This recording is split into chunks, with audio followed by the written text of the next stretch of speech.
Olá, você vai ver nesta edição do Câmara Rio Notícias. Câmara do Rio instala CPI para apurar possíveis irregularidades entre a Prefeitura e a concessionária da Transolímpica. Nós vamos ouvir os técnicos, vamos fazer diligências também no local, na via. Esportistas são homenageados em solenidade na Câmara do Rio. E o projeto Bacanidade da Prefeitura promove visita guiada de um grupo de idosos ao Teatro Municipal. Hoje foi uma coisa histórica na minha vida, né? Conhecer o Teatro Municipal. É um passeio para toda... Eu vou levar os dias que Deus achar que eu mereço estar por aqui. Não saia daí, a gente volta já. Não perca o Rio TV Debate com o tema Lei Maria da Penha. Para falar sobre o assunto, recebemos a subsecretária de Políticas para a Mulher, Joyce Braga, a major da Polícia Militar, Cláudia Moraes, subchefe do Escritório de Programas de Prevenção da Polícia Militar do Rio de Janeiro e a doutora Carla Araújo, promotora de Justiça. Segunda-feira, às 2h da tarde, Rio TV Debate. Tô te esperando.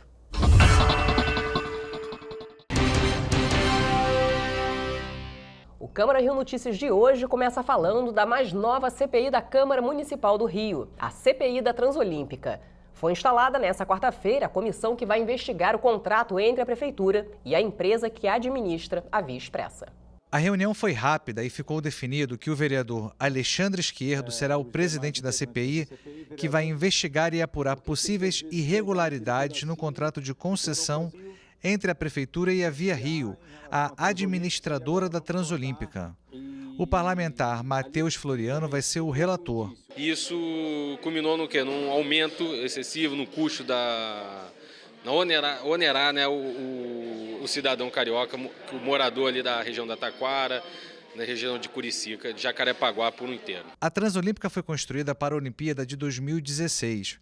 Ela liga a Vila dos Atletas e o Parque Olímpico na Barra da Tijuca até o Parque Radical, em Deodoro. Com 26 quilômetros de extensão, a obra custou R$ 2 bilhões. No primeiro contrato entre a Prefeitura e a Via Rio, em 2012, foi autorizada a cobrança de um pedágio e não havia previsão de nenhuma entrada ou saída na Via Expressa. Mas em 2015 foi feito um aditivo que incluiu novos acessos e, com isso, novos pontos de pedágio. O pedágio da Transolímpica custa R$ 7,50 para carros e R$ 3 para motocicletas. Os parlamentares querem saber o porquê desses valores e também se a empresa Via Rio não está ganhando mais do que deveria. É um preço caríssimo, comparado à Ponte Rio-Niterói, já é uma discrepância. Comparado à linha amarela, que também já é um valor muito caro, já é um preço absurdo, porque ela já tem uma quilometragem menor até do que a linha amarela. Na verdade, não deveria nem se cobrar. A próxima sessão vai ser na primeira quinzena de setembro. Os técnicos do Tribunal de Contas do município vão prestar depoimentos sobre o contrato entre a Prefeitura e a Via Rio. Foi feito um projeto para uma praça de pedágio e existem duas hoje. Por que se criou mais uma alça? Ficou embargado uma época na Justiça e agora está liberado. E tem diversos apontamentos do Tribunal de Contas, como a execução de obras, valor, né? O valor desse pedágio, que é um valor absurdo. Então nós vamos ouvir os técnicos, vamos fazer diligências também no local, na via, e nesse período da CPI chegamos a uma conclusão e apresentar para o Tribunal de Contas, Ministério Público e o próprio Executivo, a Secretaria de Transporte, para tomar as devidas providências. Os vereadores aprovaram em segunda discussão lei de autoria de várias comissões que cria mecanismos para cumprir a lei do silêncio, principalmente em áreas residenciais. É um projeto de um terreno da Prefeitura para ser vendido que não tem parâmetro urbanístico. Vai colocar parâmetro urbanístico que não é muito adensado, porque ele é próximo do aeroporto de Jacarepaguá, para que se tenha valor agregado para que se possa vender. Mas o tema que mobilizou o plenário nesta quarta-feira foi a discussão do projeto de lei do vereador Eliseu Kessler, que cria mecanismos de proteção às crenças e dogmas religiosos no Rio. Aqui nós não queremos, nesse projeto de lei, tirar qualquer livre pensamento ou opinião nas manifestações públicas. Mas as religiões também devem ser respeitadas. E esse projeto de lei dá respeitabilidade às religiões. O vereador Tarcísio Mota pediu mais tempo para discutir o projeto. A justificativa do projeto, nesse ponto de vista, que o vereador aqui apresenta, não se coaduna com o que o projeto faz de fato. Portanto, eu estou pedindo aqui algum tempo para que a gente possa encontrar um caminho que não venha, neste ponto de vista, aferir e fazer com que nós, senhor presidente, e aqui eu chamo a atenção, venhamos a aprovar mais um projeto que daqui à frente vai ser derrubado no Tribunal de Justiça, porque é um projeto que não tem o mínimo cuidado de pensar aquilo que é competência nossa como legisladores para poder fazer sobre o assunto, que é o assunto da liberdade religiosa, que é o assunto da laicidade do Estado. O projeto é simples, o que nós temos que fazer aqui hoje é votar apenas a defesa da sociedade. Então, quem é crente, quer fazer marcha para Jesus, então vai se manifestar, mas deixa a religião dos outros em paz. É católico, vai se manifestar, deixa a religião dos outros em paz. Há uma frente parlamentar sobre intolerância religiosa, na qual eu sou o presidente e o vice é o Átila.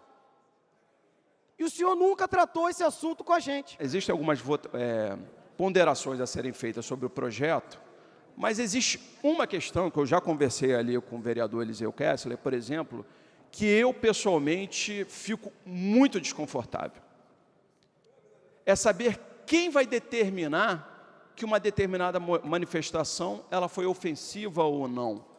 Quem irá determinar se aquela determinada manifestação vai ser multada ou não? Pessoalmente, não entendo que isso seja papel de uma guarda municipal. O artigo da Constituição que define quais são os órgãos da segurança pública cita a guarda municipal para dizer que a guarda municipal não é um órgão de segurança pública. Essa guarda municipal, que deveria cumprir a sua atribuição de vigilância patrimonial, agora está quase virando uma guarda talibã, que vai andar pelas ruas com a prerrogativa de avaliar se o cidadão está respeitando ou desrespeitando a religião de alguém. O vereador Raimon lembrou que a Constituição já trata do assunto. É inviolável a liberdade de consciência e de crença, sendo assegurado o livre exercício dos cultos religiosos e garantida, na forma da lei, a proteção aos locais de culto e às suas liturgias. O vereador Babá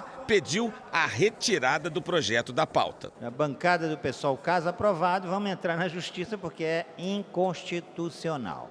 Portanto, vereador Eliseu Kessler, o correto era você retirar esse projeto de pauta para ter claro essa situação. A sessão terminou sem que o projeto fosse votado. A continuação da discussão ficou para esta quinta-feira.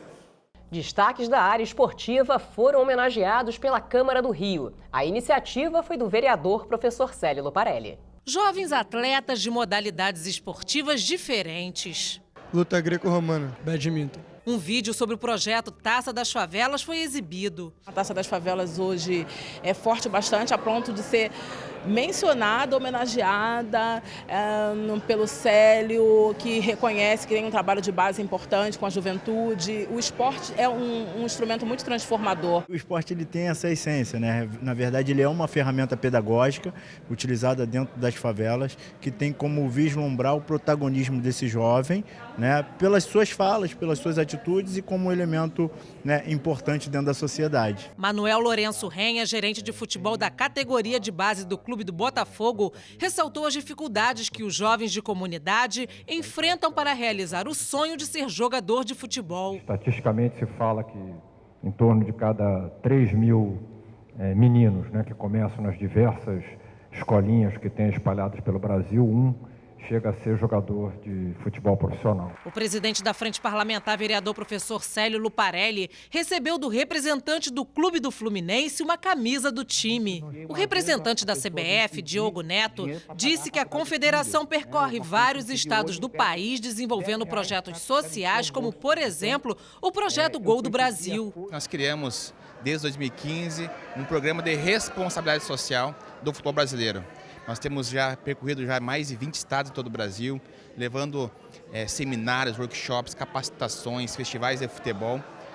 E agora criamos um programa que é o Gol do Brasil, que é uma metodologia de ensino focada na formação de cidadania, onde o objetivo principal é formar o caráter das pessoas, das crianças, de uma maneira lúdica, educacional. Para o ex-jogador da seleção brasileira da década de 70, Jairzinho, considerado o furacão da Copa, o esporte é a principal ferramenta de inclusão de jovens e adolescentes que se encontram em situação de vulnerabilidade social. Essa reunião de hoje é justamente para chamar a atenção da sociedade e para chamar a atenção também da popularidade, em termos justamente de dar uma oportunidade a quem merece ter, que é a juventude.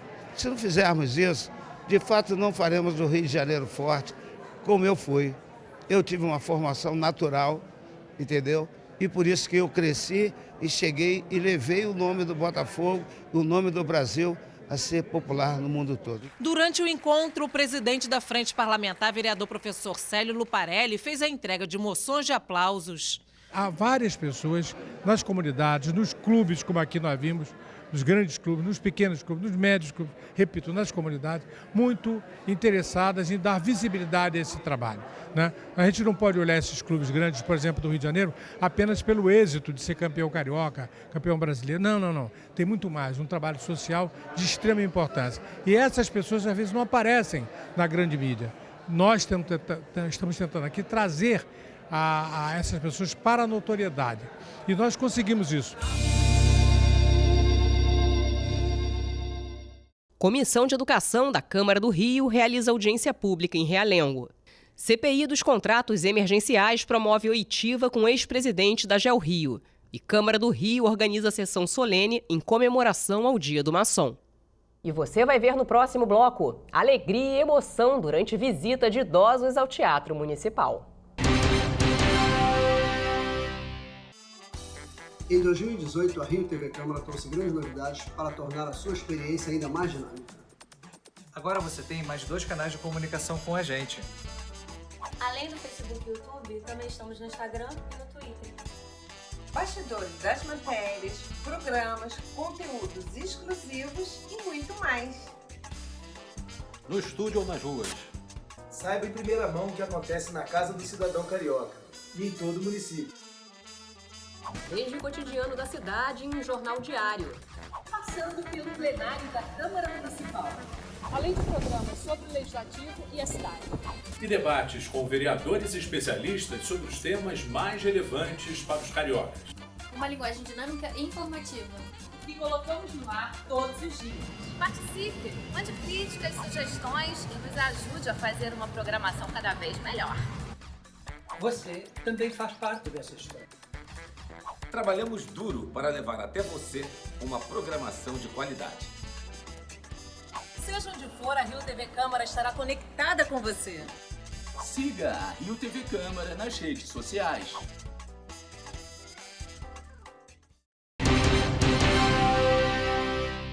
Estamos de volta e o assunto agora é o bonde de Santa Teresa. Nesta semana, a tragédia que tirou a vida de 6 pessoas e feriu outras 50 completou 8 anos. Os moradores do bairro foram às ruas para lembrar o acidente e criticar a atual situação do bonde. Eu recebo aqui no estúdio Paulo Saad, que é presidente da Associação de Moradores de Santa Teresa. Paulo, muito obrigada pela presença e eu gostaria de começar perguntando quais as principais reclamações dos moradores de Santa Teresa. Sim, Ingrid. A primeira reclamação principal é que o juizado tomou uma decisão, uma sentença, que obriga o Estado a restaurar todo o sistema de bondes de Santa Teresa, que inclui os 2 ramais de Silvestre e Paula Matos, e colocar os 19 bondes, que é o sistema original, para funcionar. Entretanto, nós temos 4 bondes circulando, só até dois irmãos é metade do trecho Silvestre, então fica o trecho Paula Matos, o ramal Paula Matos sem bonde, e o ramal Silvestre com metade do caminho. Então, o bonde funciona de 20 em 20 minutos de intervalo, só funciona de 8 da manhã às 5h30 da tarde, ou seja, não leva ninguém para o trabalho, não traz de volta ninguém do trabalho, estudantes não usam bonde, idosos com dificuldades, ou seja, o bonde não funciona como deveria funcionar. Agora, Paulo, você tem um cálculo do percentual de moradores de Santa Teresa que utilizam o transporte do bonde no seu dia a dia?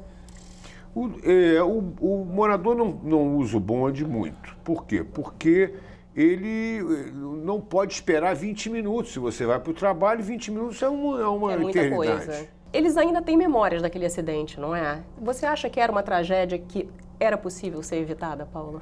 Foi uma tragédia que foi anunciada. A associação cansou de dizer que aqueles bondes estavam com uma situação de manutenção irregular, ou seja, estavam todos engatilhados, né? Então, todos eles apresentavam impossibilidade de trafegar. E essa situação não foi respeitada pelo governo. Como restaurar a aliança do bonde com o bairro? Olha, primeiro, o que nós queremos não é nada demais. É um sistema de transporte, um meio de transporte coletivo, universal, público, popular. Com o que a legislação prevê, em termos de tarifa básica, e a tarifa social, a gratuidade para os idosos e para os estudantes. O que nós precisamos é de capacidade de transporte, ou seja, mais bondes funcionando. Nós já podemos, pelo que tem contratado, ter 14 bondes novos e 7 bondes originais restaurados. São 21 bondes. Com isso, você pode, tendo 2 ramais funcionando, você começando às 5h30 da manhã, terminando à meia-noite, você tem bondes em 5 minutos no bairro, você tem indo a todos os lugares, transportando os estudantes de manhã e no final da tarde, na hora do almoço, para os seus locais de estudo e tal, os trabalhadores indo e voltando. Você tem um sistema viável, um sistema que você pode cobrar a tarifa e financiar o sistema para que ele seja um meio de transporte normal, viável economicamente, viável socialmente e viável do ponto de vista da sua aceitação, demanda, oferta. Na sua opinião, dá para ser otimista com relação a isso? Olha, eu sou otimista porque eu acredito que o bonde seja alguma coisa tão importante da identidade cultural e na identidade social do bairro que nós seremos capazes de defendê-lo sempre, né? Inclusive com relação às últimas nuvens sombrias que pairam sobre o bonde, que é a transformação em um apêndice do trem do Corcovado, né?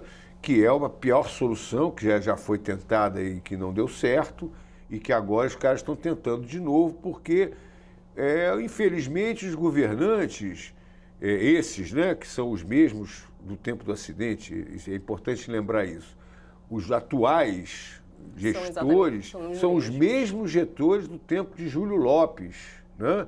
Cabral, Júlio Lopes, os mesmos gestores. Eles não querem o bonde, eles não querem a administração pública direta, eles não querem. O bonde de Santa Teresa é uma espécie de ponto fora da curva, eles não estão interessados em ponto fora da curva. O que interessa é a essência, a alma do bairro, que é o bonde, precisa incorporar. Hoje o bonde, esse bonde novo, precisa incorporar a alma do bairro, precisa estar com todo mundo dentro dele, ao mesmo tempo, convivendo junto, os turistas e os moradores, como sempre foi, sempre apaixonava a todos. Agora, os tecnocratas têm que entender que nem tudo, né, é de acordo com aquela receita do negócio, né?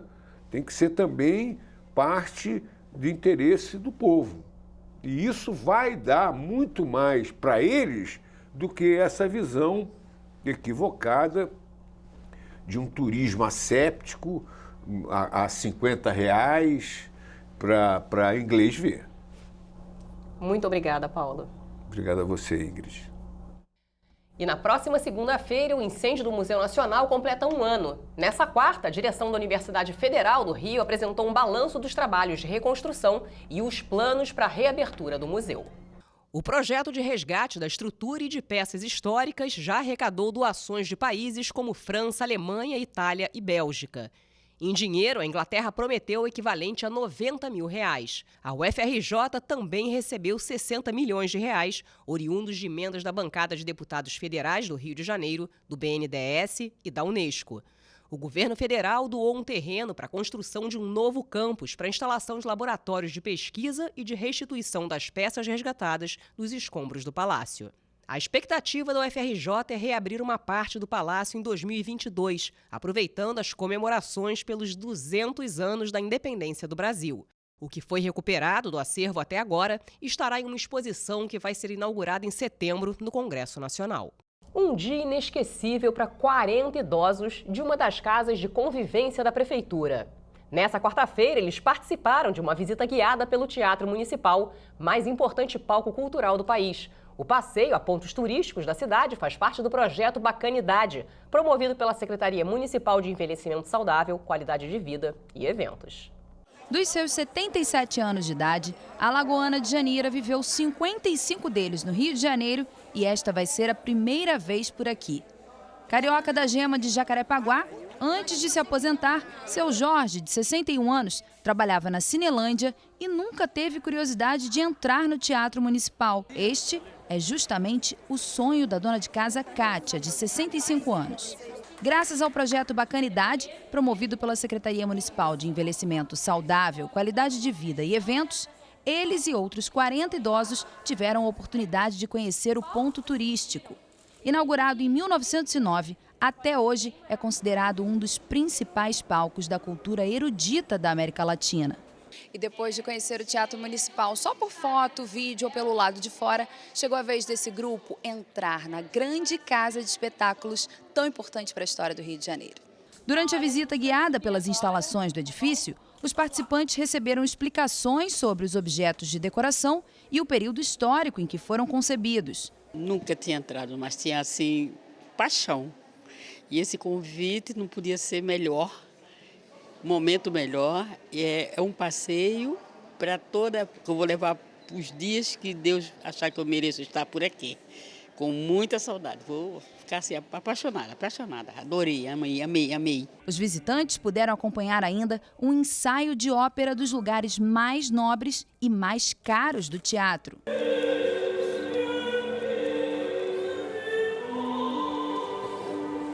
Além dos passeios pelos cartões postais do Rio de Janeiro, a Secretaria promove a integração dos idosos à vida social por meio de atividades físicas, entretenimento e lazer. Cerca de 250 pessoas são atendidas nas 7 casas de convivência da Prefeitura, com ações regulares, de segunda a sexta-feira. Os interessados podem se inscrever diretamente nas unidades.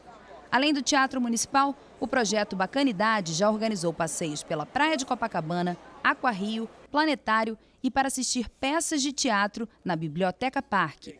A gente vê vários relatos de pessoas idosas que estavam em processo depressivo, pessoas idosas que faziam parte de um projeto, mas às vezes nem se conheciam direito. Então, isso é um momento de integração, não tem credo, não tem religião, não tem cor, não tem ali, é um momento deles, é um momento conforme hoje aqui no Teatro Municipal, todos eles integrados, bastante felizes. E seu Jorge, que não tinha muito interesse pelo local... Hoje foi excelente, hoje foi uma coisa histórica na minha vida, né? Conhecer o Teatro Municipal, né? Coisa que é raro, né? Emocionado, seu Jorge? Não, a gente fica, né? É a primeira vez, né? A gente... É muito gratificante, né? E o Câmara Rio Notícias fica por aqui. Obrigada pela companhia. Amanhã a gente se vê.